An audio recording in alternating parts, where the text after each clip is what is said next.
Il y a environ 2500 ans, un séisme a radicalement transformé le cours de l'un des fleuves les plus illustres de la planète, le Gange. Il est dans la nature des cours d'eau de ne pas demeurer immuables, si bien que si vous vivez à proximité de l'un d'eux, il pourrait un jour s'évaporer sans laisser de traces ou, au contraire, submerger une ville entière. Dans le cas du Gange, c'est un séisme d'une ampleur colossale qui a provoqué cette métamorphose spectaculaire. Les chercheurs estiment qu'un tel événement pourrait se reproduire, ce qui représenterait une catastrophe pour les millions de personnes dont l'existence en dépend. Prenant naissance sous forme de modestes ruisseaux dans l'Himalaya, le Gange parcourt un trajet de plus de 2500 km. Au fil de son périple, il conflue avec d'autres grands cours d'eau, notamment le Brahmapoutre et la Meghna, avant que toutes ces eaux ne se déversent dans le golfe du Bengale. De tous les fleuves au monde, le Gange possède le delta le plus vaste. Comme de nombreux autres fleuves de la région, son tracé évolue lentement au fil des siècles. Lorsqu'un fleuve modifie son cours en érodant ses berges, ces transformations peuvent s'étendre sur plusieurs décennies. Les scientifiques ont mis en évidence que le système fluvial du Gange-Brahmapoutre avait connu plusieurs déplacements au cours des 6 derniers millénaires. En examinant les images satellites du delta du Gange, les chercheurs ont fait une découverte intrigante. Ils ont identifié une dépression en arc de cercle à environ 50 km de l'actuel lit du fleuve. Cette formation, qui s'étendait sur plusieurs kilomètres et atteignait plus de 1000 mètres de large, semblait correspondre à un ancien bras principal du Gange, disparu depuis des siècles. En 2018, une équipe de chercheurs s'est rendue sur place afin d'analyser la région et de collecter des échantillons pour approfondir leurs investigations. Sur le chemin du retour, ils ont aperçu une excavation où un ouvrier creusait pour aménager un étang. Le lendemain, cette cavité devait être remplie d'eau, mais en examinant la terre déplacée, les scientifiques ont repéré un élément inhabituel. On pouvait observer des strates verticales de sable clair mêlées à la boue plus sombre. Ces formations particulières sont des témoins du passé. Elles révèlent qu'un séisme ancien a entraîné une remontée soudaine de sable et d'eau depuis les profondeurs, créant des volcans de sable figés dans le temps. En analysant ces dépôts de sable et de boue, les chercheurs ont établi que ces séismes s'étaient reproduits il y a environ 2500 ans et qu'ils étaient d'une intensité remarquable, atteignant des magnitudes comprises entre 7 et 8. Bien que l'épicentre se trouvât à plus de 180 km du cours principal, la puissance du phénomène a suffi à en modifier le tracé. Une telle catastrophe aurait pu affecter près de 140 millions de personnes. Situé à la jonction de plaques tectoniques, le système du Gange-Brahmapoutre est fréquemment soumis à des secousses. Aucun danger imminent n'a été identifié, mais les experts estiment qu'un autre séisme de grande ampleur pourrait survenir dans les prochains siècles ou millénaires. Un tel événement menacerait jusqu'à 170 millions de personnes, soit l'équivalent de la moitié de la population des États-Unis. Toutefois, il demeure impossible de prévoir avec précision la date et l'intensité d'un futur tremblement de terre. L'étude des déplacements passés des cours d'eau suite à un séisme permet aux chercheurs d'identifier des tendances et d'anticiper, dans une certaine mesure, des événements similaires. Ce savoir pourrait s'avérer précieux pour renforcer la préparation et mettre en place des stratégies de prévention avant qu'une catastrophe majeure ne survienne. Le Gange n'est pas le seul fleuve exposé à ce type de menace. Le fleuve Jaune, l'Irrawaddy, ainsi que plusieurs cours d'eau américains, tels que le Klamath et le San Joaquin, sont également concernés par ces risques. Le puissant fleuve Mississippi a lui aussi changé de cours à plusieurs reprises au cours des 7 derniers millénaires. Aujourd'hui, un vaste réseau de barrages et de digues, connu sous le nom de structures de régulation des eaux, a été érigé au centre de la Louisiane pour contenir ses débordements et l'empêcher de fusionner avec un fleuve voisin, l'Atchafalaya. Toutefois, les spécialistes estiment que ce dispositif ne pourrait résister à des crues de grande ampleur. Ainsi, le Mississippi pourrait à nouveau s'affranchir de son lit et changer de cours, ce qui engendrerait de terribles conséquences, en particulier dans le sud de la Louisiane. Un des exemples récents les plus marquants d'une catastrophe provoquée par le changement brutal du cours d'une rivière est celui du Kosi en Inde.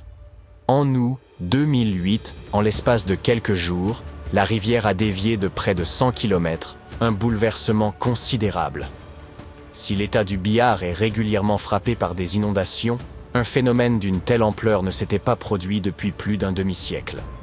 Cette crue soudaine a affecté près d'1 millier de villages et 3 millions d'habitants, forçant l'évacuation d'1 million d'entre eux vers des zones plus sûres. Nombre de ces populations, n'ayant pas connu de telles inondations depuis des décennies, n'étaient pas préparées à y faire face. ce qui a aggravé les pertes matérielles et humaines. Depuis des décennies, les scientifiques cherchent à comprendre les mécanismes précis qui conduisent une rivière à modifier brutalement son cours. Une récente étude met en lumière l'interaction de deux facteurs principaux à l'origine de ce phénomène, connu sous le nom d'avulsion. Tout d'abord, une préparation se met en place, semblable à une accumulation de tension avant une rupture soudaine. Au fil du temps, les sédiments, sable, terre et autres matériaux transportés par le courant s'accumulent à certains endroits.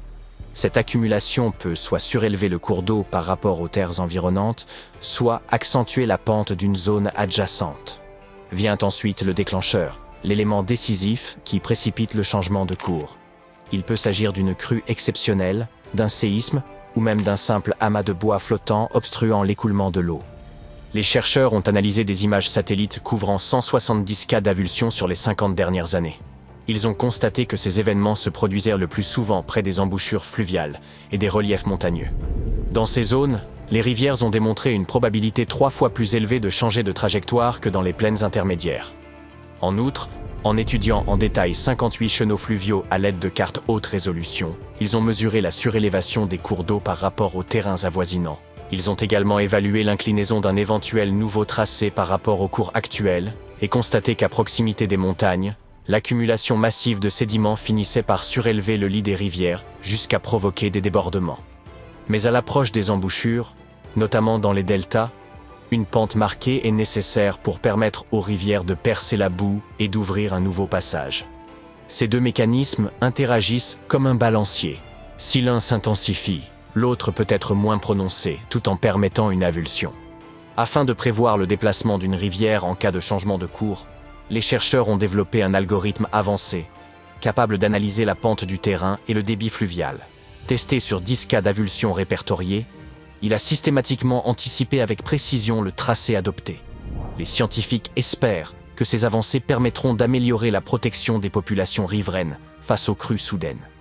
Les changements de cours des rivières ont joué un rôle déterminant dans l'émergence de l'un des premiers systèmes administratifs organisés. Les scientifiques en ont trouvé des indices en Mésopotamie, dont le nom signifie « la terre entre deux fleuves », en référence au Tigre et à l'Euphrate. Les sociétés qui y prospéraient dépendèrent de ces fleuves pour leur approvisionnement en eau, leur agriculture et leurs échanges.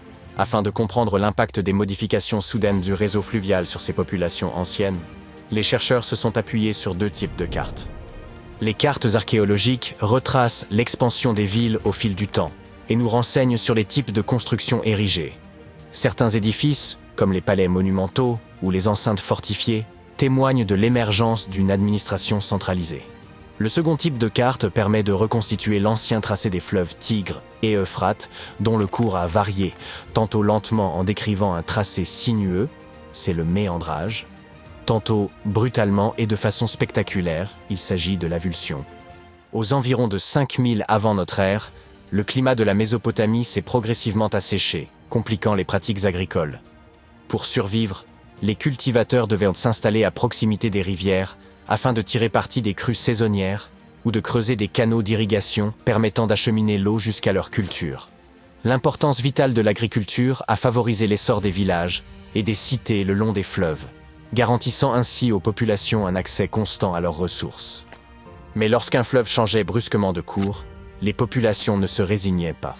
Elles s'organisaient pour creuser d'imposants canaux destinés à rétablir l'irrigation en captant l'eau du nouveau lit fluvial. L'essor des infrastructures et des bâtiments administratifs témoigne de leur capacité à s'organiser collectivement pour relever tous ces défis.